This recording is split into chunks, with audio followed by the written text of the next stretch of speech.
ইফতারের এখনো কিছুটা সময় বাকি। রাজধানীর পান্তকুঞ্জ এলাকায় এরই মধ্যে বসেছে এক ভিন্নধর্মী ভালো কাজের হোটেল। এখানে ইফতার করতে কোনো টাকার প্রয়োজন নেই, প্রয়োজন শুধু একটি ভালো কাজের। সেটি যে কোনো ধরনের ভালো কাজ হলেই চলবে।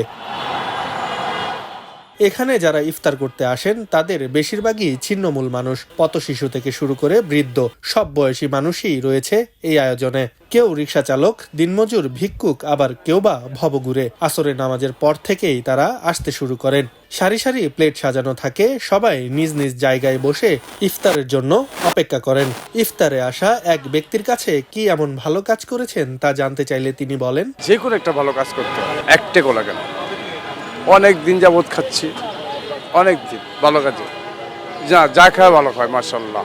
তৃপ্তি মতন, নিজের ইচ্ছা মতো, এক কথাই শেষ। যেমন নিজের বাসায় খেতেছি নিজের হাত নিয়ে, এভাবে ভুনা খিচুড়ি আছে, ডিম আছে, সপ্তাহে একদিন আবার মোরগ পোলাও আছে, আবার ভাত আছে, মাছ আছে। প্রতিদিন রাজধানী সহ সারা দেশে হাজার হাজার মানুষের জন্য ইফতারের ব্যবস্থা করা হয়। ইফতার ও সেহরিতে থাকে নানান ধরনের খাবার। রমজান ছাড়া এমনি দিনে ওনাদের আমরা বলি যে আপনারা একটা করে ভালো কাজ করবেন, তার বিনিময়ে এই খাবারের কিন্তু দাম লাগে না, শুধুমাত্র একটি ভালো কাজ লাগে। বেশিরভাগই নিম্ন শ্রেণীর পেশার মানুষ এবং অসহায় ভব করে ওনারা ইফতারের ঠিক আগ মুহূর্ত আসে এখানে ইফতার করতে আসে।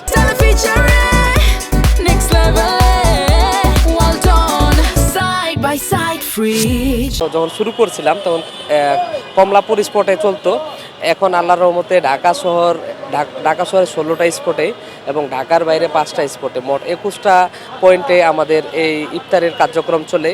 এছাড়াও সেহরির কার্যক্রম আমাদের 3টা স্পটে চলে। আমাদের বর্তমানে মেম্বারের সংখ্যা হচ্ছে 4000-এর মতো।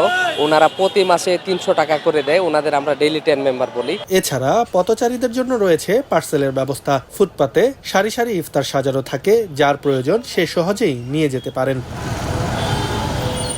এই আয়োজন যেন আমাদের মনে করিয়ে দেয়, রমজানের প্রকৃত শিক্ষা কেবল রোজা রাখা নয়, বরং হৃদয়ে মানবিকতার আলো জ্বালানো। কারণ ভালো কাজের মূল্য কখনো টাকায় মাপা যায় না, তা মাপা যায় মানুষের মুখের তৃপ্ত হাসিতে। আব্দুল্লাহ আল বাকি, খবরের কাগজ। খবরের কাগজ, নিখাত, নির্ভীক, নিরপেক্ষ।